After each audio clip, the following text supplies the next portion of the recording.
Hello everyone. As you can see and probably hear, the Stratasys is printing. So in this video I'm going to show you how I attached the E3D extruder to the print head on the Stratasys and got it spitting out some filament. The first step to getting the extruder on here is to figure out a way to mount to this block.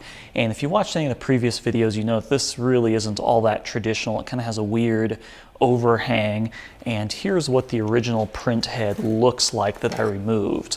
And you can see that it kind of has this like swing out piece here, so it mounts on that side like that. Has these little guide pins over here, and the idea is that you unlatch these, the whole thing swings out so you can clear clogs and stuff like that, and then it kind of swings back into place. So I needed a way to adapt the Titan Aero from E3D up to this. So here's what I came up with. I just have this 3D printed part that I made on my CR10, and it kind of mimics the pattern of the original head. I guess it actually goes like that. So I just kind of created this as a model in SolidWorks and then just kind of mimicked it. So I mimicked the little swing out arms here. This has the dowel rod that goes inside of it like that. And then on this side, I just mimicked the pattern on this side, and I just used screws instead of the little twist lock things. This corresponds to the original filament that kind of goes through, and this actually corresponds to a center hole pattern as well. It actually corresponds to the E3D mount right there. So yeah, that's really all there is to it. This is just a carrier plate. For the final version of this, I do plan on having this made out of metal or something else. This is just for the prototype. So I don't want anyone to, tell me if this is going to melt and this is going to wear. This is just for the prototype. And I have it stood off just with a couple little standoffs. I've got the pancake motor sitting inside there, and then I have the extruder you can see hanging off the end. And what I did is I tried to mimic as much as I could. Let me see if I can do this. I tried to mimic the distance as much as I could. So if I line up the extruders like that, you might be able to see the distance from here to the tip is the same as it is on the stock one from there to there. And I was also extremely careful to make sure that the distance from the tip to the mounting was the same as well. So these actually sit off the exact same amount that way as well. So really all I did was mimic the original head, but make it mount for the Titan Aero. Also, another thing to note is that this is just a single extruder. I do plan on eventually possibly making this into a dual extruder. This is more just proof of concept. What else do I need to tweak? What else do I need to do on this printer to get it working? So this was just kind of the easiest way to adapt the extruder head to this and get it running. Everything is really ugly right now. I just have a bunch of zip ties holding everything together, and if I kind of flip this around, you can maybe see I've got the smoothie board just taped to the back. I've got the 48 volt power supply, which supplies the motors, and then I've got the smaller 24 volt supply, which is actually powering the smoothie and the heater cartridge for the extruder head, things like that. So that's kind of how everything is set up right now. I'm still using some of the original wiring harnesses on the Stratasys machine, and I'm just kind of tying into them with some clips. So I haven't really done anything with the wiring because I hate wiring. I think I've mentioned that every single video. This is my least favorite, so I just want to get kind of a proof of concept going. One other thing to note is when I first started using this extruder, I was lazy. I didn't want to wire up the heatsink fan. I didn't have that wired up, and I would get a lot of clogged nozzles. And the reason was because it was just grinding against the filament. The filament was melting inside the extruder before it had a chance to melt in the hot end, and it was just grinding against the filament, and I was getting a bunch of clogs. So I'm learning a lot about kind of the design of these things. So for anyone not familiar, this is an extruder. You basically have the filament that goes in, goes against this wheel right here that is driven by the stepper motor, and then is fed into this heater block, which is very hot, courtesy of this little heater cartridge, and then you have a temperature probe down here at the bottom. Now, there's this little break or little kind of section that separates this half from this half. This is generally referred to as the extruder, and this down here is generally referred to as the hot end, and there is a heat break, which is essentially the break between those two things. So let's say that they're thermally coupled. If you have this little heater block thermally coupled with this extruder head, what's going to happen is all your plastic's going to melt inside here, and you're not going to be able to grab onto it with the drive gear. It's just going to start melting and gumming up and oozing all inside of here. So what you need to do is you need to have some sort of fan that actually cools the extruder section off so that the heat from the actual heater module doesn't go back into the extruder and cause those issues. I had the fan off initially, and also when I was doing some testing I was heating up the nozzle but not having the fan on, so this whole thing would get really hot. So there's a lot of issues with that, but I've got that mostly figured out now. This is a direct drive. I could go with a Bowden setup which takes this extruder and puts it elsewhere so it feeds the filaments, and then you get rid of some of those issues, but I'm just going with a direct drive for now. Another thing I had to figure out with this whole printer is the way it does heating and cooling. So you have the extruder and you're sitting down your hot plastic, that's easy enough. However, this does not have a heated bed, nor does it have any kind of layer fan that is actually blowing on the layers as you're going. This uses something very different. I've explained this in previous versions of this video, but it actually has this system to where it actually blows right across the top of the build surface or the build platform from like the inside of the chamber. So on the outside here and the outside here, we have these big fans that blow across the top of the build platform. And I originally wasn't using those because I didn't want to wire up 4 24-volt fans, but I ended up having to do that because I was getting a lot of really bad layer adhesion. It just, wasn't that good. You really need a layer fan to actually cool in between those layers. So I ended up using these fans at 12 volts. I have a third power supply on the floor that's running the 12-volt system, and that's running these fans. I could try them at 24 volts, but they're pretty big fans and there's 4 of them, so we'll see how that goes. But that's what I'm using as my layer fan, is just the internal fans inside the machine. I am not using the heater cores in here for the heated chamber or the heated bed because I'm just starting with PLA for right now. But eventually, if I switched over to something that requires a heated bed, I would put the sides on top of this. I already have the smoothie board configured to go to the heater modules that are on the side of the machine, so then I would use those heater modules on the side of the machine to heat the bed. Let's talk about the bed.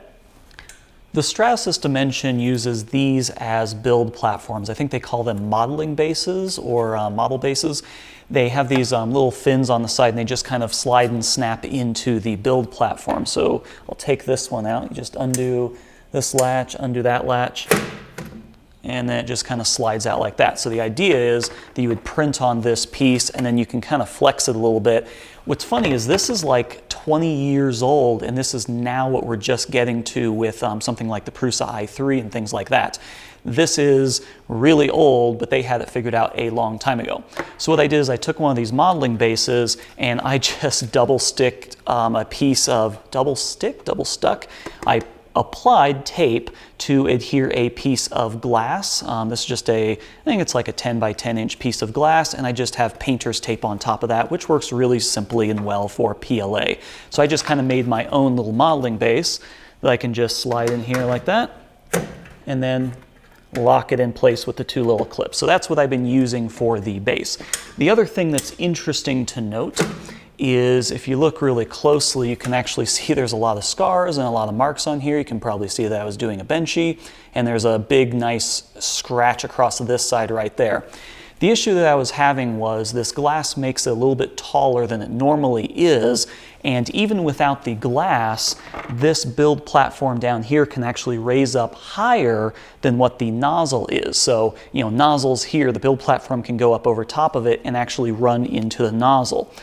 This wasn't something that I was immediately aware of, so what I had to do was do a lot of adjustments to get that height offset just right using M206 and M306 commands to get it to where when it leveled or when it hit the Z limit switch, it would actually lower enough to where I wouldn't drag the nozzle through this. And I actually even chipped the edge of the glass. Thankfully didn't damage the extruder at all, but that actually took quite a bit to figure out because it's not really all that intuitive. But now I have a build platform that works for testing out PLA.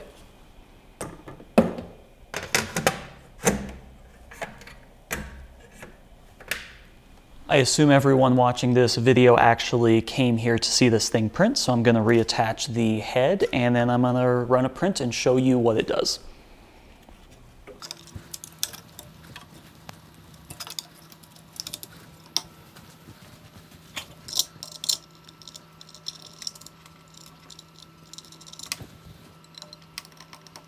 For this print, I am using 1.75 millimeter Hatchbox PLA, and I'm running this at 210 degrees on the extruder. I tried 195, 200, 205, but 210 actually seemed to work the best. I still have a lot of tweaking left to do, and I'm printing around 50 millimeters a second, nothing crazy, and the height adjustment's okay on the bed. It will take a little bit more tweaking, but this is just kind of a good example of how it's printing right now. So let's let the extruder warm up and start printing.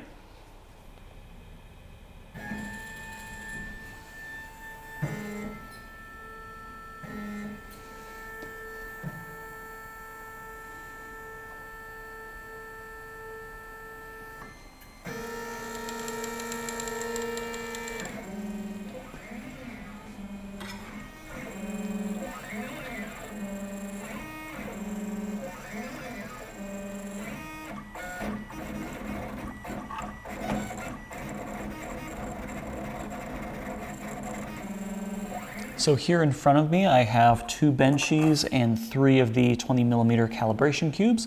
And as you can probably immediately tell, the printer still needs quite a bit of work and quite a bit of calibration. I'm going to start first with the benchies. This is actually the first benchy that I managed to complete, and overall it's okay. The bottom is actually quite nice. It actually has the full lettering inside. I could be a little bit closer to the build plate. That's not a big deal. The lettering on the back is almost completely invisible. You can't really see that, although the hole is good, and the holes on the front are actually pretty decent, but there is a decent amount of ringing here and in other places. There's also a lot of stuff going on down here. This is when I was adjusting the acceleration settings, and up here you'll notice that there's a lot of stringing, and the bridging is not very good at all. And this is because I didn't have any layer fan running. So this was without any layer fan. So then I changed things up a little bit, changed some temperatures, changed some acceleration settings, and this one is significantly worse. Look at all that crap throughout there. This is really not that good at all, and I'm really not sure where to go from this. So what I did is I started printing calibration cubes, and that's what these look like. This one was the first one, second one, and third one I did. If we look at the first one, you can see that there's a little bit of banding going on, and up here there's some issues with the overhangs once again, and lots of mirroring or ringing. You can see the X just kind of like shadows across the side, and kind of the same with the Y. What's really interesting though is the top layer for the Z looks really, really nice, and the bottom is nice and uniform as well. So I think the actual mechanism and all of that is probably okay. And these also measure almost exactly 20. It's like 20.1 or 19.9 something. So they're all pretty close in dimensions. So that's what's interesting. So with this one, I changed the temperature. This one was, I want to say 195. So then I went up to 210, and the finish is a lot better. There's a little bit less banding going on, which is interesting. But we're still having some issues with the overhang and still some ringing in the corners. So then I went and added the layer fans, and you can see that now it's nice and crisp in the overhangs. I don't have an issue with those anymore. The X is nice and clear, as is the Y. Nice flat surface on the Z. This is pretty good. This isn't what I would expect out of, a $20,000 machine, a 300-pound machine. So there still needs to be a lot of tuning done to this. Overall, I'm pretty disappointed with the performance of this project so far. I've spent a lot of time on this, and I was really expecting, something better than these. I know that there's a lot of variables, and I also realize that there's a lot of things I'm not doing exactly right, and I should control for those variables. But I guess I was expecting maybe a little bit better out of this. There's still a lot of things I'm not really going into. The way Smoothie Board handles kind of the offsets. This is a really weird bed configuration because there's so much room back here that's not really part of the build platform. Just getting something centered on that front is actually really difficult. I wasted almost an entire day trying to get all the offsets working for that. So I like the Smoothie Board. I'm not saying anything negative against it, but I've had a lot of issues just with really odd things in the code and things not saving properly or not getting recognized. So that's actually getting kind of frustrating. But overall, I'm not really sure where I'm going to go next with this project. I know I have a lot of settings to tweak, not only in the firmware for the Smoothie Board, but I also have a lot of settings in Cura to mess with in terms of the slicing. I also need to change the fan settings and change the heat settings. There's just so many variables in 3D printing that you need to control and mess with. I'm just not really sure where to start because there's so many issues that I need to address. So who knows where this project will go. I'm also, to be really brutally honest about it, I'm not really sure where I want to go with this because at the end of the day, I'm going to be left with this 300-pound behemoth that I've got to rewire and finish up and then enclose. And this thing is massive, and I'm going to be left with a 10-inch by 10-inch by 10-inch cube, which is okay. It's not a build that small of a build platform, but ultimately my CR10 there in the background is printing significantly better than this, and it's a lot smaller. So I don't know how much more fiddling I'm going to be doing with this thing. I was really hoping that the Gecko drive and the Smoothie Board would be this kind of ultimate combination, but there's actually a lot of issues. In terms of acceleration, I actually had to turn the acceleration way down because this thing is so heavy. The Gecko drive, the 48 volts, it can move so fast. I had acceleration at 10,000 millimeters a second, and I can actually go up to 15 or 20,000 millimeters, which is way, way, way higher than the standard. The machine will do it just fine, but 3D printing doesn't like going that fast. So actually, the overkill on the electronics is proving to be a detriment because they don't actually play well together. So learning a lot from this project. Not really sure if there's going to be a part 7. We'll see where all this goes. But right now, I'm going to do a lot of tweaking with the software, a lot of tweaking with all the settings, see if I can get these prints to look better, and then we'll address it from there. But anyway, thanks for watching, and you can check out any updates I have on Facebook. You can also check out my Patreon page to see the channels that I support and also support my channel. Thanks again for watching. See you next time.